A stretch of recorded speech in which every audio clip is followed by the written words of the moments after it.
দেখব আজকে যে রিলেশন এবং কারেন্ট, ভোল্টেজ অ্যান্ড রেজিস্ট্যান্স। তো আমরা একটা রেজিস্ট্যান্স নিলাম,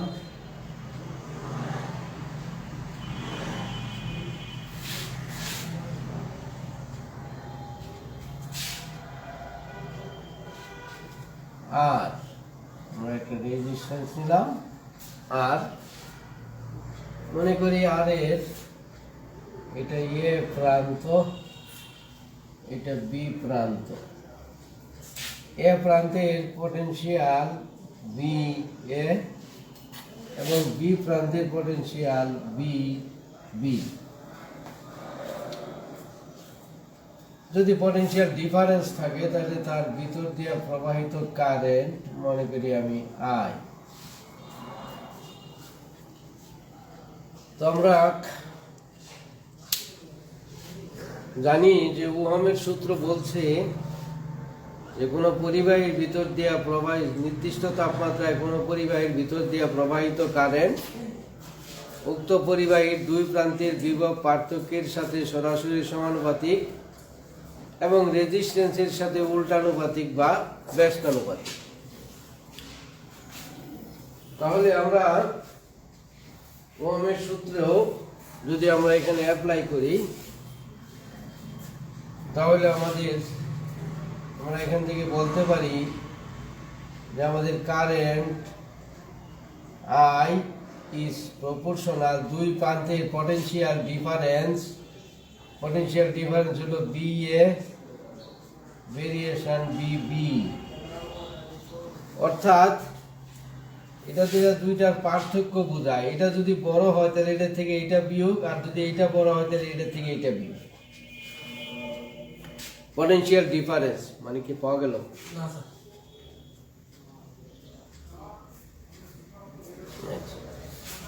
তাহলে আমরা এখান থেকে ওহমের সূত্রের সাহায্যে বলতে পারি যে R is proportional V A variation B B. এখানে বি এ হইল এ বিন্দুর পটেনশিয়াল, বি বি হইল বি বিন্দুর পটেনশিয়াল। দুইটার পটেনশিয়াল ডিফারেন্স হলো V A variation B B. অর্থাৎ এই ভেরিয়েশন চিহ্ন দেওয়া হয়েছে এই কারণেই, যেটা যদি বড় হয় তাহলে এটা থেকে এটা বিয়োগ, আর যদি এটা বড় হয় তাহলে এটা থেকে এটা বিয়োগ। এই হলো কথা। তাহলে এখান থেকে আমরা যদি এরকম লিখি, আমাদের এখানে একটা জিনিস লিখতে হবে, সেটা হলো when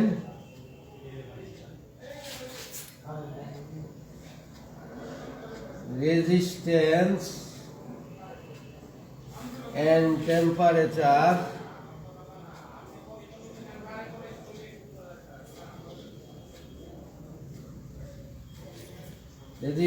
temperature are constant.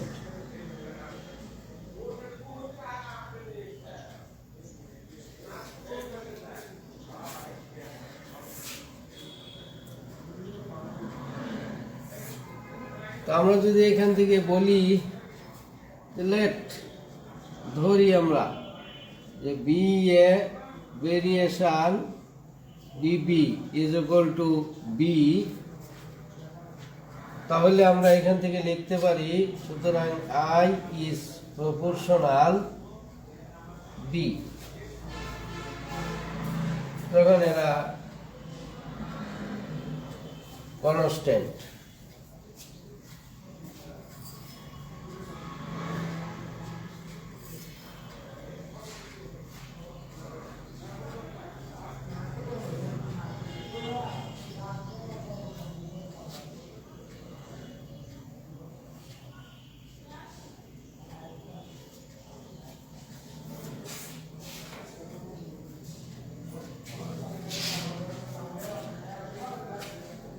আর এখান থেকে এটাকে ইচ্ছা করলে এরকম লেখা যায়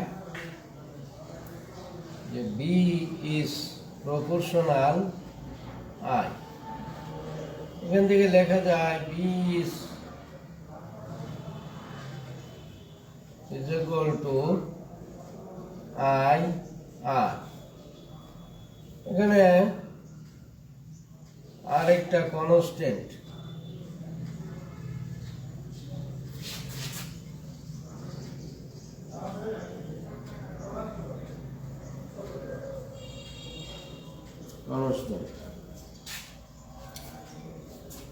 এখান থেকে ইচ্ছা করলে লেখা যায় I is equal to B by R। ইচ্ছা করলে লেখা যায় R is equal to B by I। ইচ্ছা করলে লেখা যায় B is equal to I R। তার মানে ওহমের সূত্রের সাহায্যে কারেন্ট, ভোল্টেজ, রেজিস্ট্যান্সের মধ্যে সম্পর্ক স্থাপন এইভাবে করা যায়। এখানে আর হলো রেজিস্ট্যান্স, বি হলো ভোল্টেজ, আর আই হলো কারেন্ট। এটাকে আরো বিভিন্ন ভাবে দেখানো যায়।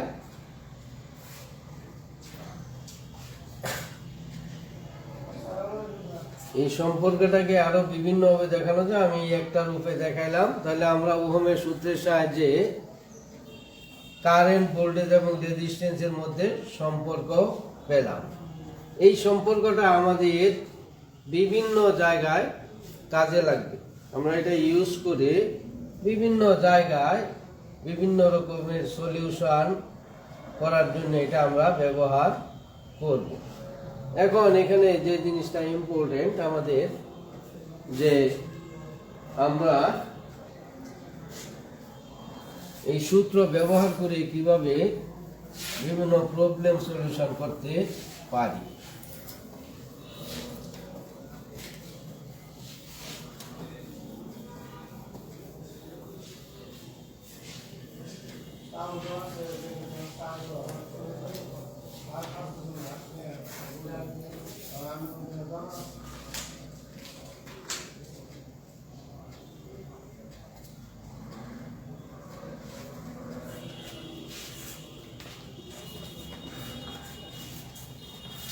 মনে করো হকের বইয়ের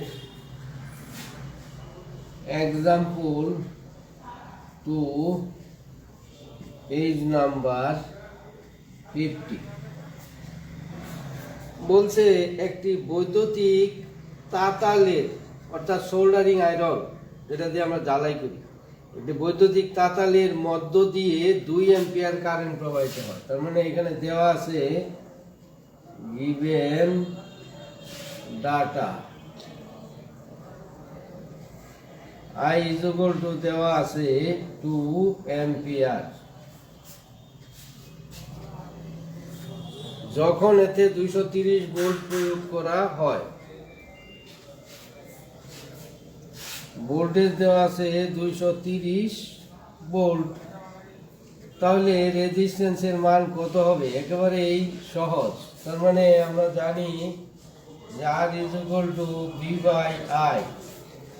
এখানে মানগুলি বসিয়ে দিলেই আমরা পেয়ে যাব 230 ভাগ হলো 2 সমান 115 ওহম।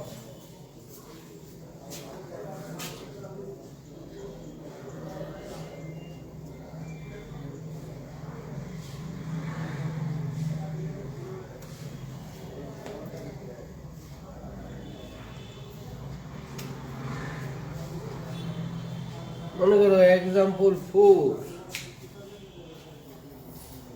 এক্সাম্পল 4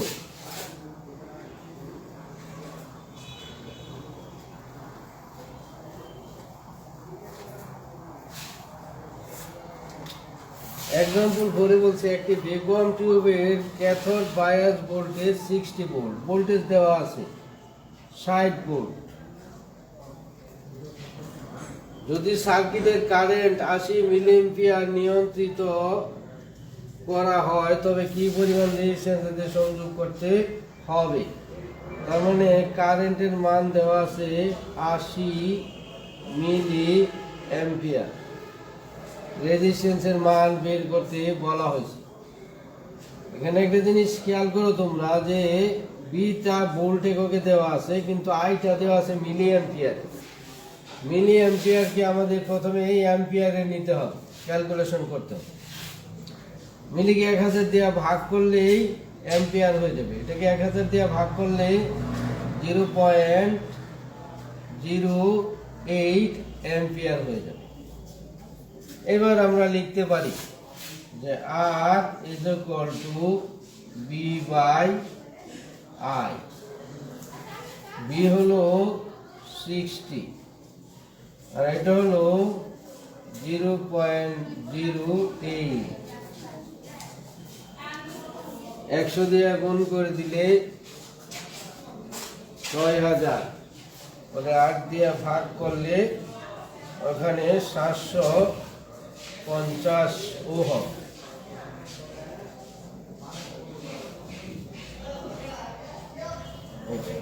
এখানে বিষয়টা হলো এটাই যে এই যে দেখো মিলি অ্যাম্পিয়ার দেওয়া ছিল, কিন্তু মিলি অ্যাম্পিয়ারে রেখে ক্যালকুলেশন করা যাবে না, মিলি অ্যাম্পিয়ারকে অ্যাম্পিয়ারে নিতে হবে। এইটুকু হলো আলোচনার বিষয়।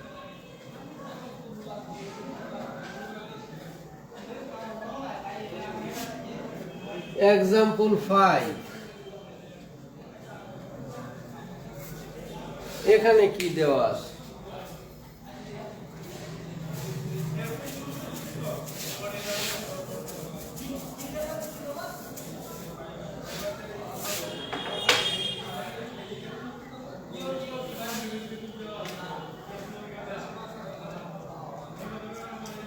একটি বৈদ্যুতিক কেটলির নির্ধারিত ভোল্টেজ, কেটলির ভোল্টেজ হলো V is equal to দেওয়া আছে 230/250 ভোল্ট। যখন একে 250 ভোল্ট সরবরাহ করা হয় তখন এটা 6 অ্যাম্পিয়ার কারেন্ট নেয়। যদি একে 230 ভোল্ট সরবরাহ সংযুক্ত করো তবে কত কারেন্ট নিবে? যখন মনে করো তুমি ভোল্টেজ দিবা V1 is equal to 250 volt সরবরাহ করছো, তখন কারেন্ট নিছে 6 অ্যাম্পিয়ার। এবার বলছে যদি 230 ভোল্ট দেই তাহলে কত কারেন্ট নেবে? এই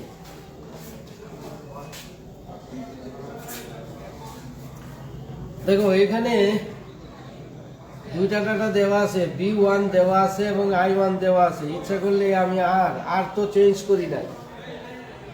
আমার একটা বৈদ্যুতিক কেটলি আছে, আমি কেটলিটা আমার আছেই, কেটলিটা চেঞ্জ করি নাই, কিন্তু ভোল্টেজটা চেঞ্জ করছি। ভোল্টেজটা চেঞ্জ করার জন্য কারেন্টটা চেঞ্জ হয়ে গেছে।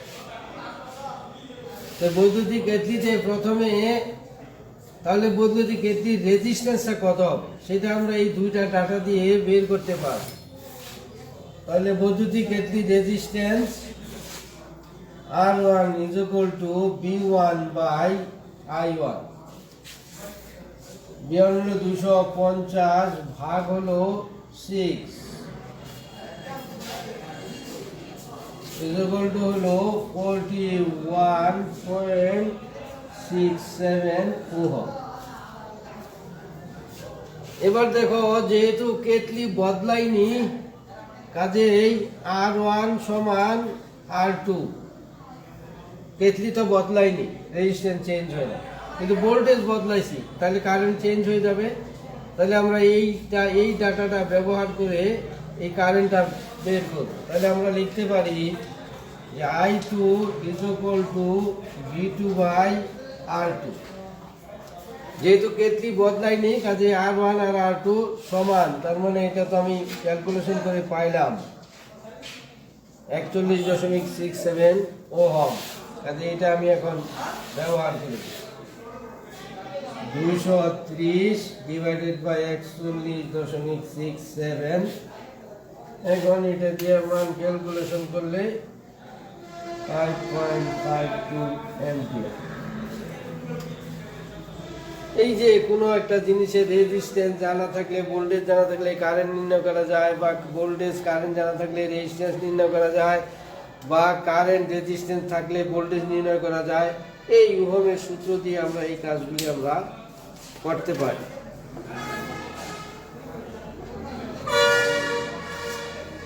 মনে করো এক্সাম্পল 7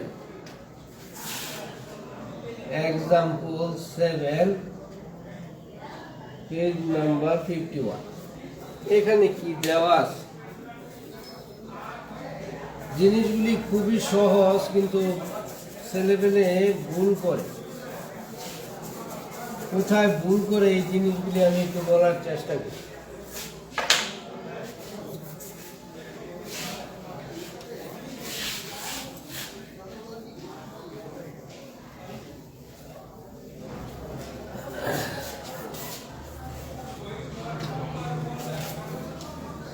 লেখক বলছে 7 নম্বরে বলছে এক্সাম্পল 7, 10 মেগা ওহম বিশিষ্ট রোধে, তার মানে রোধের মান দেওয়া আছে 10 মেগা ওহম।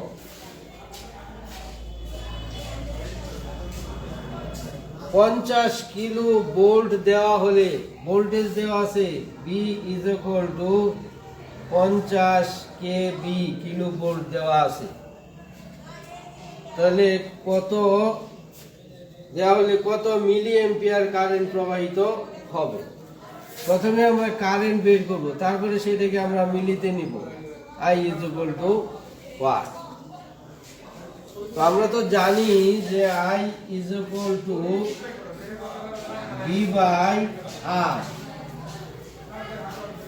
তাহলে এখানে V এর মান এবং R এর মান দেখো একটু ভিন্নতা আছে। তোমাকে ক্যালকুলেশন করতে হবে, সেম এককে নিয়ে আসতে হবে, একই এককে নিয়ে এসে ক্যালকুলেশন করতে হবে। তো আমরা ওই যে একটা ইউনিটের ট্রান্সফরমেশন দিছিলাম, সেখানে আমরা জানি যে মেগা মানে 10⁶। তাহলে 10 মেগা মানে যদি ওহম নিতে চাই তাহলে 10 ইন্টু 10⁶, 10⁶ দিয়ে গুণ করলে মেগা ওহম ওহম হয়ে যায়। তাহলে 10 মেগা ওহম ওহম হয়ে গেল। রফিক সাহেব, আমার ক্লাসটা একটু দেখেন তো হচ্ছে কিনা, আপলোড হচ্ছে কিনা, এটা একটু দেখেন না। আপনার মোবাইল দিয়ে আপনার মোবাইল জয়েন হচ্ছে কিনা। ওকে, তাহলে R is equal two 10 mega ohm. এই মেগা ওহমকে ওহমে নিতে হবে। মেগা ওহমকে ওহমে নেওয়ার প্রক্রিয়া হলো যে 10⁶ দিয়ে গুণ করে দিলেই মেগার থেকে ওহম হয়ে যায়। আর এখানে কিলো ভোল্ট আছে, ভোল্টে নিতে হবে। কিলোকে কি করতে হবে? 10⁻³ দ্বারা গুণ করলে ভোল্ট হয়ে যাবে। কিলো ভোল্টকে 10⁻³ দ্বারা গুণ করলে ভোল্ট হয়ে যাবে। এবার আমাদের নর্মাল একক ভোল্ট ওহম এগুলিতে চলে আসছে। এবার আমরা ক্যালকুলেশন করতে পারবো। তাহলে I is equal two B হলো 50 ইন্টু 10⁻³ আর R হলো 10 ইন্টু 10⁶।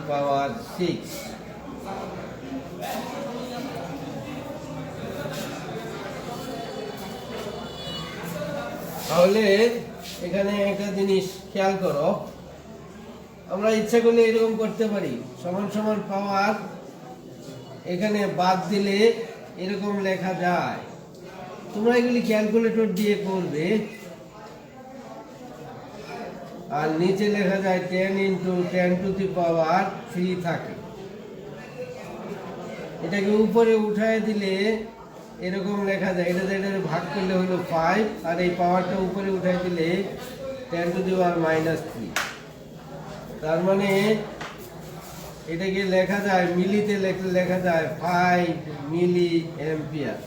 আমার আনসারটা চাইছে মিলি অ্যাম্পিয়ারে, কাজে আমি আনসারটা হয়ে গেছে আমার 5 মিলি অ্যাম্পিয়ার। তোমরা ক্যালকুলেটরে করবে।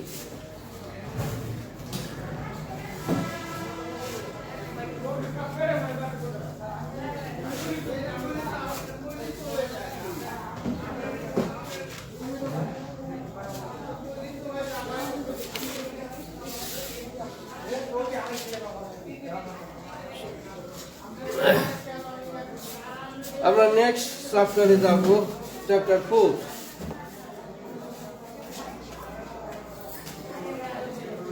তোমরা উদাহরণে অনেক অঙ্ক আছে, অঙ্কগুলি করবে, সহজ অঙ্ক, কিন্তু এই যে এককটা যে ট্রান্সফার করতে হবে সেই এককটা ট্রান্সফার করাই হলো এখানে মুখ্য বিষয়। অনেকেই একক ট্রান্সফার করতে হবে এই জিনিসটা মাথায় থাকে না, ফলে তার অঙ্কটা ভুল হয়ে যায়।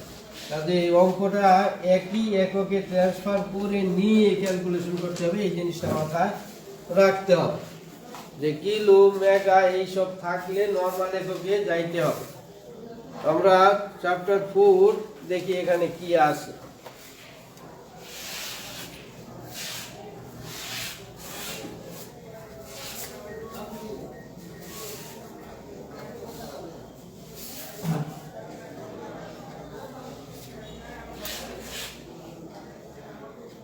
Chapter 4,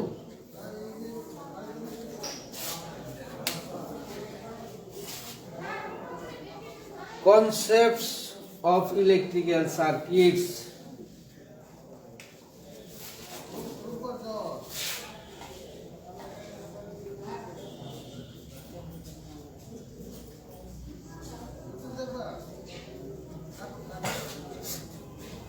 concepts of